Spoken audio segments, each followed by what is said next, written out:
നാട്ടിലൊക്കെ അഷ്ഹദു അല്ലാ ഇലാഹ ഇല്ലല്ലാഹ് എന്ന് പറയുമ്പോ പിന്നെ അഷ്ഹദു അന്ന മുഹമ്മദ് റസൂലുള്ളാഹ് എന്നാണ്. അവർ അഷ്ഹദു അന്ന അലി വലിയുള്ളാഹ്, ചില സ്ഥലത്ത് അഷ്ഹദു അന്ന അലി റസൂലുള്ളാഹ്. നിസ്കരിക്കുന്നു 5 വക്ത് നിസ്കാരം, അതുകൊണ്ട് മാത്രം കാര്യമായ ഈമാനാണ് ശരിയായ. അതിന് വല്ല കുഴപ്പവും പറ്റിയാൽ അടിത്തട്ടിലാണ് പോയി കിടക്കേണ്ടത്. മുനാഫിക്കുകളാണത്. ബഹുഭൂരിപക്ഷം മുനാഫിക്കുകൾ നബി സല്ലല്ലാഹു അലൈഹി വസല്ലം കാലത്ത് എത്ര ഉണ്ടായിരുന്നു? ഒരുപാട് മുനാഫിക്കുകൾ ഉണ്ടായിരുന്നു. അല്ലാഹു നമ്മെ കാത്തുരക്ഷിക്കട്ടെ. അടിത്തട്ട് കഴിഞ്ഞ് തൊട്ടടുത്ത തട്ട് ഫീഹിൽ മുശ്രികൂൻ, അതിലാണ് മുശ്രിക്കുകൾ ഉള്ളത്, ബഹുദൈവാരാധകർ. വസ്മുഹുൽ ജഹീം, അതിന്റെ പേരാണ് ജഹീം എന്നത്. മൂന്നാമത്തെ തട്ട് ഫീഹി സ്വാബിഊൻ, അതിലാണ് സ്വാബിഊൻ എന്നൊരു വിഭാഗം. മൂസാ നബി അലൈഹിസ്സലാമിന്റെ കാലത്താണ് അവർ അധികവും ഉണ്ടായിരുന്നത്. തൗറാത്തിൽ പകുതി വിശ്വാസം, ഫുള്ള് വിശ്വാസമല്ല. അതുപോലെ തന്നെ പൂർവ്വ ഗ്രന്ഥങ്ങളിൽ പല വിഷയങ്ങളും മാറ്റിമറിച്ച് വിശ്വസിച്ചവർ, ശരിക്കാ വാക്കിന് മതം മാറിയവരെന്നർത്ഥം വെക്കും. തൗറാത്തും മൂസാ നബിയും ഒക്കെ ഭാഗികമായ വിശ്വാസമേ ഉള്ളൂ, പൂർണ്ണമായ വിശ്വാസം അക്കൂട്ടർക്കില്ല. അവരും നരകത്തിൽ പോയി കിടക്കുന്നവരാണ്. ആ നരകത്തിന്റെ പേരാണ് സഖർ എന്നത്. നാലാമത്തത് താഴ്ഭാഗത്തു നിന്ന് മുകളിലേക്കാണ് എണ്ണുന്നത് ഫീഹിൽ മജൂസ്, അതിലാണ് മജൂസികൾ ഉള്ളത്, തീയാരാധകരുള്ളത്. വസ്മുഹു ലളാ, അതിന്റെ പേരാണ് ലളാ എന്നത്. വൽ ഖാമിസു, അഞ്ചാമത്തത് ഫീഹിൽ യഹൂദ്, അതിലാണ് ജൂതന്മാരുള്ളത്. വസ്മുഹുൽ ഹുതമാ, അതിന്റെ പേരാണ് ഹുതമാ എന്നത്. വസ്സാദിസു, ആറാമത്തെ തട്ട് ഫീഹിൻ നസ്വാറാ, അതിലാണ് ക്രിസ്ത്യാനികളുള്ളത്, ക്രൈസ്തവർ. വസ്മുഹുസ് സഈർ, അതിന്റെ പേരാണ് സഈർ എന്നത്. മുകളിലുള്ള തട്ടില്ലയോ, താഴ്ഭാഗത്തുനിന്ന് മുകളിലേക്ക് എണ്ണുമ്പോ ഏഴാമത്തത് തായെന്നാണ് എണ്ണി വന്നത്. ഏറ്റവും മുകളിൽ ഏഴാമത്തേനെ സംബന്ധിച്ച് ജിബ്രീൽ അലൈഹിസ്സലാം കുറച്ചു നേരം മൗനം പാലിച്ചപ്പോ, എന്താ ജിബ്രീലേ അത് പറയാത്തത്? ഹബീബായ തങ്ങളെ, ലിഅഹ്ലിൽ കബായിരി മിൻ ഉമ്മതിക അല്ലദീന മാതൂ വലം യതൂബൂ, തങ്ങളെ ഉമ്മത്തിൽ നിന്ന് വൻ പാപങ്ങളുമായി തൗബ ചെയ്യാതെ മരിച്ച കൂട്ടർക്കാണ് ഏറ്റവും മുകളിലെ തട്ടെന്ന് സയ്യിദുനാ ജിബ്രീൽ അലൈഹിസ്സലാത്തു വസ്സലാം പറഞ്ഞപ്പോ, കാരുണ്യത്തിന്റെ കേദാരമായ ഉമ്മത്തിന് വേണ്ടി ഏറ്റവും അധികം ദുആ ചെയ്ത നേതാവ്, ഏറ്റവും നല്ല വിട്ടുവീഴ്ചകളൊക്കെ ചോദിച്ചു വാങ്ങി തന്ന നേതാവ്, ഫഖറ മഗ്ശിയൻ അലൈഹി, നബി സല്ലല്ലാഹു അലൈഹി വസല്ലം തങ്ങൾ ബോധരഹിതരായി പോയി, ബോധം കെട്ടുപോയി. സഹോദരങ്ങളെ, ഉമ്മത്തിന്റെ കഥ കേട്ടിട്ടാണ് വൻകുറ്റം ചെയ്തിട്ട് തൗബ ചെയ്യാത്തവരെന്ന് പറയുമ്പോ, നിസ്കാരം ഒഴിവാക്കിയതിന് ഇനിയും തൗബ ചെയ്യാത്തവരുണ്ടോ? നിസ്കാരം ഒഴിവാക്കിയത് വീട്ടിയാൽ മാത്രം പോരല്ലോ, തൗബ ചെയ്യണം. കാര്യകാരണമില്ലാതെ നിസ്കാരം പിന്തിച്ചവർ നിസ്കരിക്കണം, തൗബ ചെയ്യണം. കാര്യകാരണമില്ലാതെ നിസ്കാരം പിന്തിക്കുന്നത് വൻകുറ്റങ്ങളിൽ ഒന്നാണ്. വൻകുറ്റങ്ങൾ ഒന്നല്ല, ധാരാളമുണ്ട്. ഏതെങ്കിലും ഒന്ന് സംഭവിച്ചു പോയോ, തൗബ ചെയ്യാതെ നീ അങ്ങനെ മുന്നോട്ട് പോകരുത്. അള്ളാഹുവിനോട് ഖേദപൂർവം നീ മാപ്പ് ചോദിക്കണം. ആ വിഷയത്തിലേക്ക് പിന്നെ പോകില്ലാതെ തീരുമാനമെടുക്കണം. ജീവിതത്തെ നിയന്ത്രിച്ച് മുന്നോട്ട് കൊണ്ടുപോകണം. നിന്റെ മനസ്സിന്റെ ഉള്ളിൽ നിന്ന് വരുന്ന ഖേദപൂർവമുള്ള തൗബയില്ലേ, യജമാനനായ റബ്ബ് സ്വീകരിക്കും. ആ പാപക്കറ അല്ലാഹു പുറത്തു തന്നാൽ രക്ഷപ്പെട്ടു പോകാം. വൻകുറ്റം ചെയ്തവർക്കാണ് ആ തട്ടെന്ന് പറഞ്ഞപ്പോ നബി സല്ലല്ലാഹു അലൈഹി വസല്ലം തങ്ങളുടെ സ്നേഹം കണ്ടില്ലേ? ഉമ്മത്തിനെ ആലോചിച്ച് തങ്ങൾക്ക് ബോധം കിട്ടപ്പോ, ബോധം തെളിഞ്ഞപ്പോ ജിബ്രീൽ അലൈഹിസ്സലാമിനോട് പറഞ്ഞു, ജിബ്രീലേ, അദ്മത്തു മുസീബത്തി വസ്തദ്ദ ഹുസ്നി, എന്റെ ദുഃഖം കഠിനമായി പോയി. അവയദ്ഖുലു അഹദും മിൻ ഉമ്മത്തി അന്നാർ, എന്റെ ഉമ്മത്തിൽപ്പെട്ട ആളുകൾ, എന്നെ വിശ്വസിച്ച ആളുകൾ, അള്ളാഹുവിനെ വിശ്വസിച്ച ആളുകൾ, അവരിൽ നിന്ന് വല്ലവരും നരകത്തിൽ പ്രവേശിക്കുമോ ജിബ്രീലേ? അതേ നബിയേ, തസൂഖുഹുൽ മലായികത്തു ഇലന്നാർ, മലക്കുകൾ അവരെ നരകത്തിലേക്ക് തെളിച്ചു കൊണ്ടുപോകും.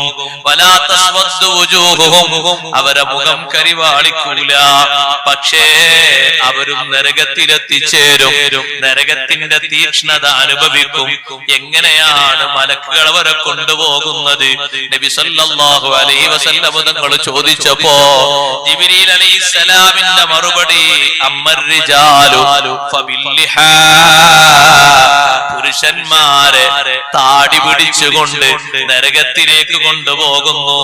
അവിന്നവാസി, അല്ലെങ്കിൽ മൂർദാവ് പിടിച്ചുകൊണ്ട് നരകത്തിലേക്ക് കൊണ്ടുപോകുന്നു.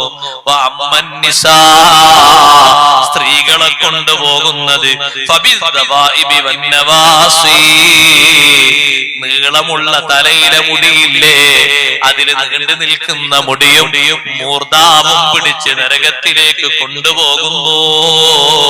സുബ്ഹാനല്ലാഹ്. അവര് നരകത്തിലേക്ക് എത്തുന്ന സമയത്ത് മാലിക് അലൈഹിസ്സലാം മലക്കുകളോട് ചോദിക്കും, ആരാണ് ഈ കൂട്ടര്? മലക്കുകൾ പറയും, ഹൗലാഇ മിൻ ഉമ്മത്തി മുഹമ്മദിൻ സ്വല്ലല്ലാഹു അലൈഹി വസല്ലം, ഇവരിൽ സ്വല്ലല്ലാഹു അലൈഹി വസല്ലം തങ്ങളുടെ ഉമ്മത്തിൽപ്പെട്ട ആളുകളാണ്. മാലിക് അലൈഹിസ്സലാം അവരോട് ചോദിക്കും, അമാലക്കും ഫിൽ ഖുർആനി സജ്റൻ അനിൽ മആസി, ഖുർആനിൽ നിന്ന് നിങ്ങൾക്ക് വാണിംഗ് വന്നില്ലയോ? കുറ്റകൃത്യങ്ങൾ ഒന്നും ചെയ്യരുത് എന്ന വാണിംഗ് ഖുർആനിലൂടെ വന്നിട്ടില്ലയോ? അവര് പറയും, അതേ വന്നിരുന്നു, പക്ഷേ ഞങ്ങളത് സ്വീകരിച്ചു പോയില്ല, വീണ്ടും തെറ്റുകുറ്റങ്ങളിലേക്ക് ഞങ്ങൾ നീങ്ങിപ്പോയി. സുബ്ഹാനല്ലാഹ്. അത് വെച്ചുകൊണ്ട് മുഅ്മിനീങ്ങൾ അവിടെ വെച്ച് കരയുമ്പോൾ കണ്ണിലൂടെ വരുന്നത് രക്തത്തിന്റെ തുള്ളികളാണ്. മാലിക് അലൈഹിസ്സലാം പറയും, മാ ഹസന ഹാദൽ ബുകാ ലൗ കാന ഫിദ്ദുനിയാ മിൻ ഖശിയത്തില്ലാഹി തആല ലമാ മസ്സതുകുമുന്നാർ, ഈ ദുനിയാവിൽ വെച്ചാണ് ഈ കരച്ചിലെങ്കിൽ എത്ര നന്നായിരുന്നു. നിങ്ങൾക്ക് നോമ്പ് വന്നില്ലയോ? പാതിരാത്രികൾ കിട്ടിയില്ലയോ? സങ്കടങ്ങൾ ചിന്തിക്കാനുള്ള മനസ്സ് തന്നില്ലയോ? പാപക്കറകൾ ഓർക്കാനുള്ള മനസ്സൊക്കെ അല്ല തന്നില്ലയോ? ഒറ്റ നിൽക്കിട്ടക്കിരുന്നും കൂട്ടമായിട്ടും കരയാനുള്ള വേദി തന്നില്ലയോ? ദുനിയാവിൽ വെച്ചായിരുന്നു ഈ കരച്ചിലെങ്കിൽ നിങ്ങൾക്ക് നരകത്തിൽ പ്രവേശിക്കേണ്ട ഗതിയില്ലായിരുന്നു, അവിടെ വെച്ച് കരഞ്ഞൂടായിരുന്നില്ലേ?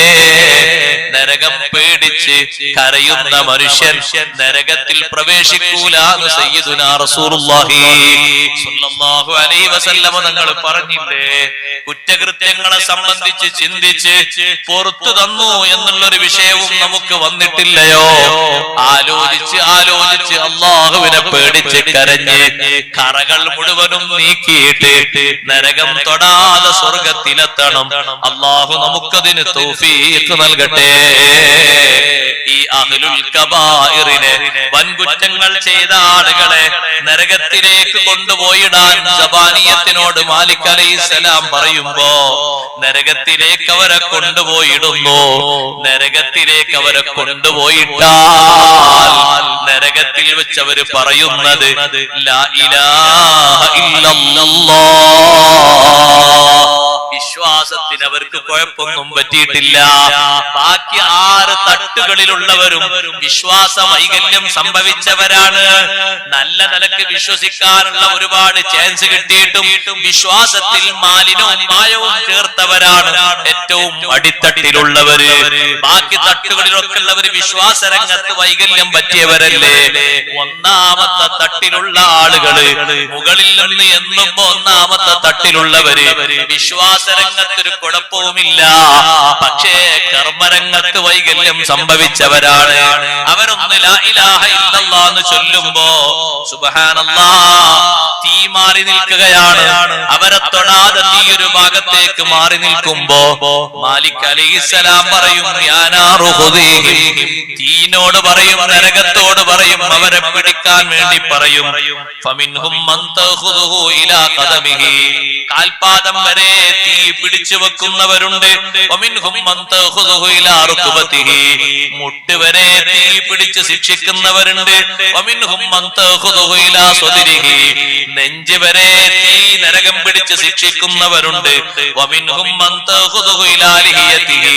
താടിരോമം വരെ താട വരെ നരകം പിടിച്ച് ശിക്ഷിക്കുന്നവരുണ്ട്. സുബ്ഹാനല്ലാഹ്. നരകത്തിലേക്ക് അവരെ വിധി എഴുതിയിട്ട് നരകം പിടിച്ചിട്ട് അവരെ ശിക്ഷിക്കുമ്പോ നരകത്തിൽ വെച്ച് മുഅ്മിനീങ്ങൾ അല്ലാഹനെ വിളിക്കുന്നുണ്ട്. യാ ഹന്നാനു യാ മന്നാനു യാ ദൽ ജലാലി വൽ ഇക്റാം ലാ ഇലാഹ ഇല്ലാ അൻത. അല്ലാഹുവിനെ വിളിക്കുന്ന സമയത്ത് അല്ലാഹു സുബ്ഹാനഹു വ തആല ജിബ്രീൽ അലൈഹിസ്സലാമിനോട് പറയും, ജിബ്രീലേ, അഷ്റഫുൽ ഖൽഖ് റസൂലുള്ളാഹി സ്വല്ലല്ലാഹു അലൈഹി വസല്ലമ തങ്ങളോട് പറയണം, അവരുടെ ഉമ്മത്തിൽ നിന്നുള്ള ദോഷികൾ നരകത്തിൽ ശിക്ഷിക്കപ്പെടുന്നുണ്ട് എന്നുള്ള വിവരം പറയണം. ജിബ്രീൽ അലൈഹിസ്സലാം അത് പോയി പറയുമ്പോ കാരുണ്യത്തിന്റെ കേദാരമായ മുഹമ്മദുർ റസൂലുള്ളാഹി സ്വല്ലല്ലാഹു അലൈഹി വസല്ലമ തങ്ങൾ ഉമ്മത്തിന് വേണ്ടി സുജൂദിലായി വീഴും. അല്ലാഹുവിനോട് ശഫാഅത്ത് ചോദിക്കും. അല്ലാഹു തആല ശഫാഅത്ത് നൽകുന്നു. മുഅ്മിനീങ്ങളുടെ കാര്യത്തിൽ അല്ലാഹു ശഫാഅത്ത് സ്വീകരിക്കുന്നു.